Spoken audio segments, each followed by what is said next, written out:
This is the Transformers Generations War for Cybertron Trilogy Kingdom Voyager class Autobot Blaster and Eject. I picked up this figure from our toys. It is the very last wave of Voyager class figures, or last wave for the Voyager class figures for the Kingdom line. Kind of sucks that we get a great figure for the last wave of a particular series, because it means a lot of stores and retailers are not going to order this wave anymore. They're just going to wait for this figure to get repacked in the new line, which is Legacy. So if you're in a hurry to get this figure and your store didn't pick up the last wave of Kingdom, you're just going to have to wait for the first wave of Legacy figures, which is probably just right around the corner. Let's get this guy out of packaging. And here is Blaster and Eject out of packaging, and they look great.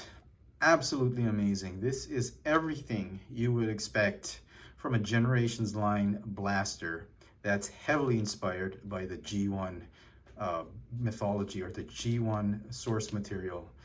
It's probably the best Blaster figure we've had in the entire Generations and Chugger line. I mean, we've had the Combiner Wars Blaster. That came close to being the quintessential Blaster for the Generations line, but it was just too big and too bulky, and the whole cassette disc mechanism just wasn't working. Let's begin with some comparisons. Here is Blaster with the two previously released Soundwave figures from Siege and Earthrise, or Netflix, and you can clearly see how much taller he is. I was worried that he would just be a heavy retool of these two Soundwave figures, but he looks to be a brand new mold. And on his left, you can clearly see that he is about the same height as the Earthrise or Kingdom Optimus Prime, which is about right. Blaster was really a bigger figure, a taller figure in the G1 show, and I love this scale. In the foreground, you can see the minions, Eject and Rumble. They're actually the same height. It just feels that Eject is bigger because of the shoulder pads, the bigger sculpt, and all of that. Now, it's interesting that they used clear plastic for Eject.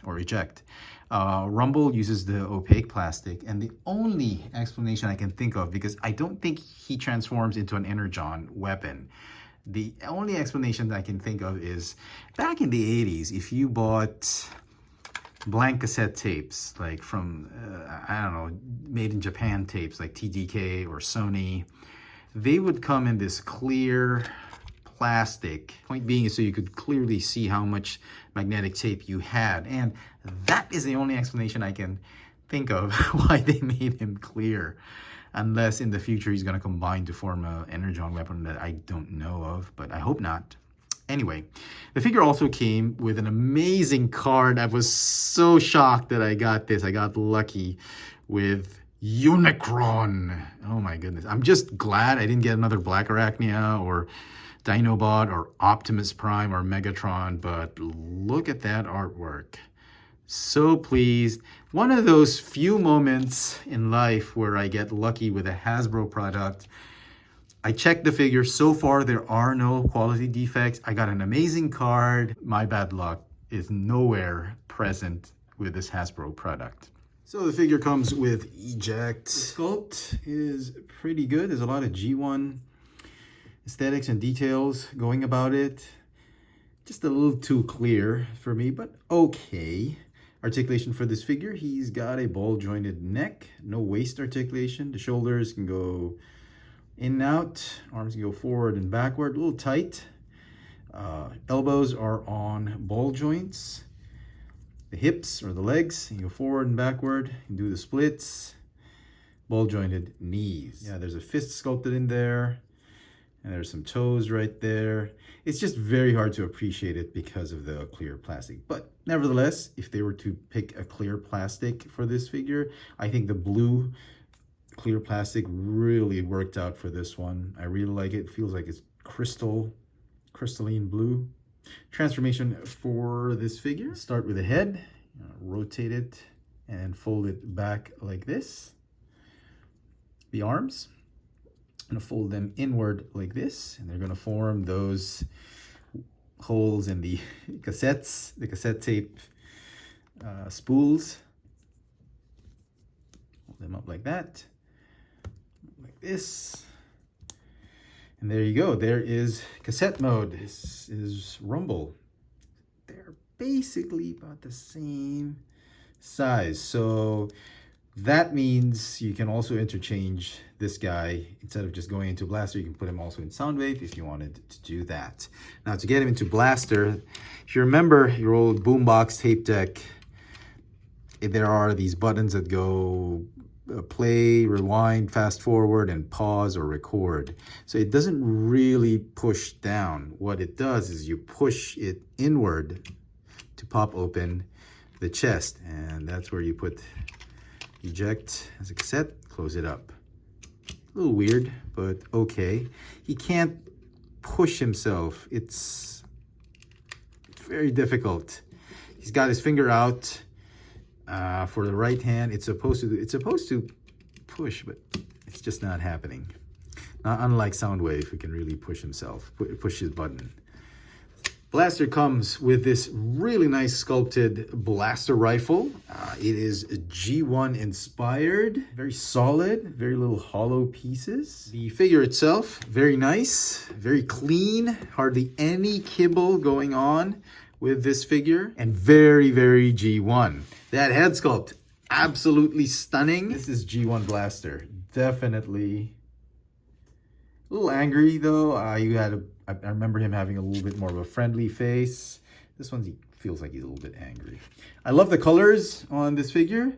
I love the bright yellow, the muted red, orangey red, some gray bits right here. Articulation for the figure. The neck is on a ball joint. You got a waist swivel. Shoulders and arms, they can go in and out, forward and backward. You got a bicep swivel, hinge elbow, a little bit of a hinge inward because of transformation. The wrist can go in and out because of transformation. The hips, do the splits, forward and backward. You can pop open this back skirt right here, so you can allow the figure to kick back, kick forward. Thigh swivel, hinge knees. Feet, toes can go up and down because of transformation, and they split up for that rocker tilt. Let's transform him into his boombox alt mode. Fold out the back, the head. You don't have to rotate the head, just fold it back like that. Back part is going to cover it up. Fold this all the way up like that. Arms, do this. You're going to fold it like this. Fold like this and rotate, and it'll stay there. Same on the other side. Fold up, fold down, rotate, and it'll come. Rotate that waist assembly. These are actually fake, fake speakers. Didn't know they actually did that. These are the real speakers for the alt mode are here. Rotate the thighs or lower legs inward. Open up these panels right here. Fold them up like that.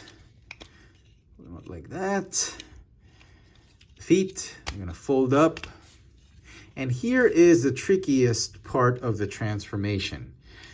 What you need to do is traditional Blaster G1 transformation. You got to fold up the legs. You got to put this peg right here. You're going to stick it onto that slot right there. And then you want to slide this whole lower leg right here, and you want to stick the fist and the forearm inside that leg.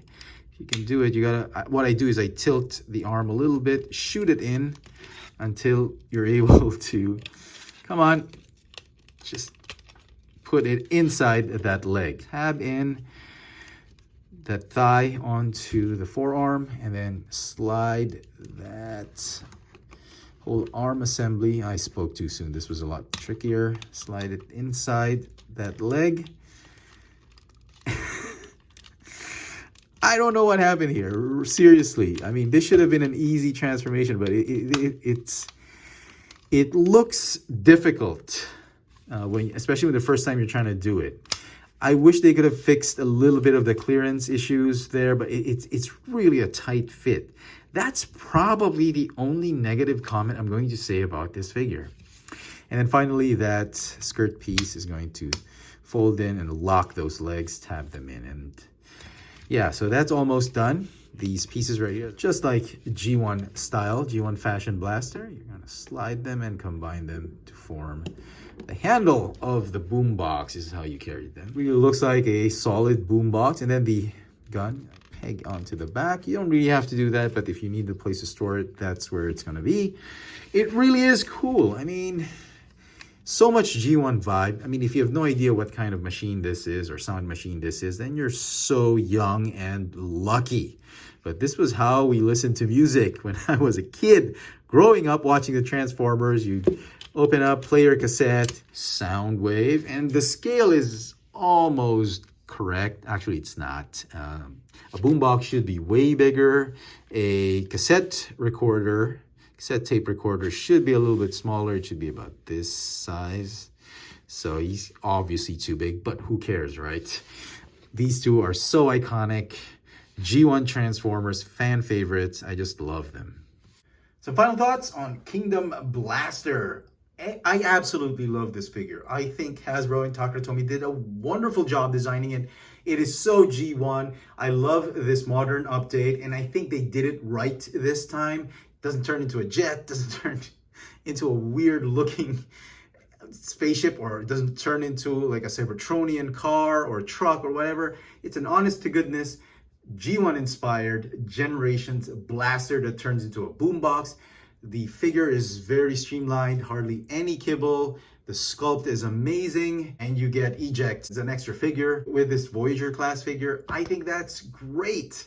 The paint apps came out great. The whole look and aesthetic is absolutely wonderful. I feel that this figure is just as great as the Earthrise or Netflix Soundwave. It's so nice to have both of them. If you are a big fan of these Generation figures, the updated G1 characters in Generations format, then this figure is an absolute must-have. If you cannot find the Kingdom version, you can always wait for the Legacy version. He's going to be repacked in the first wave of Voyager class figures for the Legacy line together with Bulkhead. Let me know in the comment section what you think of this new Kingdom Voyager class blaster and Eject. For me, I'm going to give it a 10 out of 10. Hit that notification bell so you never miss out on any of my latest video reviews. And if it's your first time here, please subscribe. Thanks for watching.